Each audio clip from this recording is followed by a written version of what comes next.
Hello class, and welcome to our lecture over understanding nervousness. In this lecture we will be covering three main points on our subject.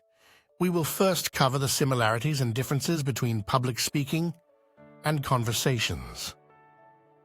We will then explain our understanding of public speaking and nervousness and end this lecture on some practical ways to deal with nervousness. It is important to keep in mind that nervousness is a normal part of the public speaking process, and in reality it never really goes away. What we learn to do over practice is to control our nervousness and turn it into a form of motivation. Let us first begin with the similarities between public speaking and nervousness. As we approach public speaking, we should understand that we already bring some of the skills needed to present in front of an audience by way of our own conversational skills. Public speaking and conversations have 5 similarities which overlap with one another. First, both require the speaker to organize their messages logically in order to make sense. The goal in both conversations and speeches is to convey organized information in order to be understood. Second, both require that the speaker tailor their message for the audience. Based on who our audience is, we make a habit of tailoring our messages in order for the person or audience to comprehend our message. Third, in both instances we speak in order to have some sort of an impact on who we are speaking to. We do this by building up our stories, adjusting our words and phrases, changing our tone, and so on. Fourth, whether in conversations or speeches, we tend to adapt ourselves based on the feedback of the listeners. We observe their facial expressions, gestures, posture, and other verbal and nonverbal cues to adapt as needed. And lastly, we try to make ourselves aware of how those we speak to will react to our conversations or speeches. We tend to focus on being aware of their sensitivity and acceptance of our subject matter and generalize how they may react. Although we may have many similarities between conversations and public speaking, there are also distinct differences. One of the main differences between the two is public speaking tends to be more highly structured than a normal conversation. Speeches tend to take more planning, preparation, and detail. When a person is structuring a presentation, they are often thinking more about what to say, spending more time organizing, and are dependent on sources for their structure and delivery. Public speaking also requires the use of a more formal language. When giving a speech, we are polishing our language to make it more appropriate for our audiences. And we remove any sort of bad grammar, slang, or inappropriate language so that we come across more formal. And third, in public speaking, we use a different method of delivery in our verbal and non-verbal communication. We adjust our voices to be heard clearly and farther away, as well as communicate more with our hand gestures, posture, eye contact, and make an effort to avoid mannerisms which may be distracting. Now that we have gone over some of the similarities and differences between public speaking and conversations, let us now try to understand nervousness and public speaking. In the field of communication, there are several reasons why people are nervous about speaking in front of audiences. The general name for this nervousness is called communication apprehension, which is defined as the fear of public speaking and general communication. Under communication apprehension, there is what we call stage fright, which is the anxiety one gets when they must deliver a speech in front of an audience. Stage fright is a normal reaction of communication apprehension and is quite common for many people. Though it may seem terrifying at first, one of the best ways to get over stage fright and control it is to practice giving speeches in front of an audience.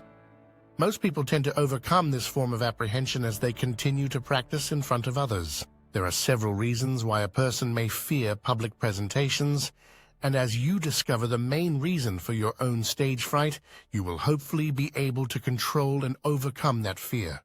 Some people have apprehension due to some form of trait anxiety, meaning there is something that is part of their personality which creates apprehension in them. For example, if a person is naturally introverted, the apprehension may be due to that personality trait. Another reason for apprehension is known as state anxiety. State anxiety is usually derived from some form of external influence or factors. For example, Some people get anxiety over being scrutinized or critiqued. They may have a fear of failure and have a fear that others will perceive them as failures, and they do not want to be embarrassed. Another reason for communication apprehension is called scrutiny fear. That is, they fear being looked at or watched during an activity. People who have scrutiny fear do not like to be observed or being the center of attention, and often get nervous that they may make a mistake in front of an audience.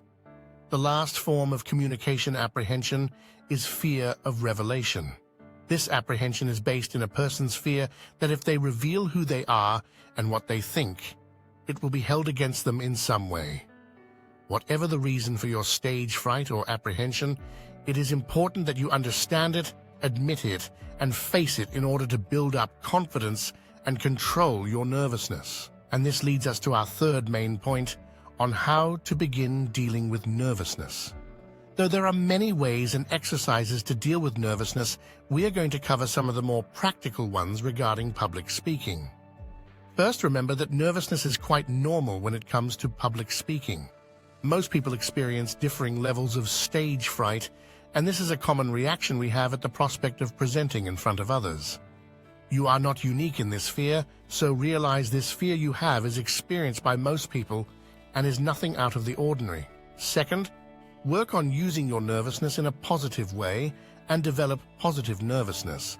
Try to use this fear and nervousness as motivation, excitement, or zealousness rather than something which paralyzes you.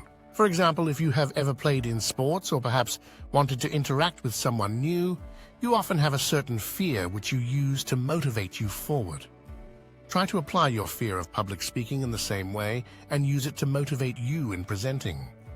Third, become self-aware of your apprehension and fears regarding public speaking and focus on the reasoning.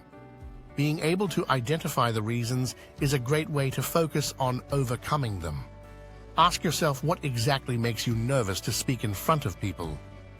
Brainstorm and make a list of specific reasons, and then on possible ways to overcome those specific fears. Fourth, try to work on changing your frame of reference regarding public presentations. Think about the current viewpoint you have on the subject and work on changing your negative viewpoints to more positive ones.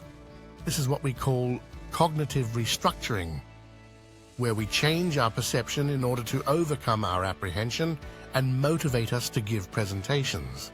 For example, instead of thinking about how you do not want to give a speech and how much you fear doing so, try to think on the positives.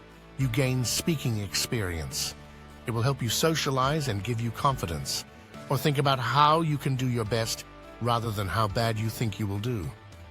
Change your negative thinking and view into a more positive attitude. Fifth, look for ways to acquire more speaking experience, even at the conversational level.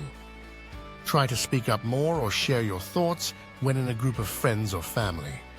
Try practicing speeches in front of people you may know, or record yourself and critique the things you want to improve on.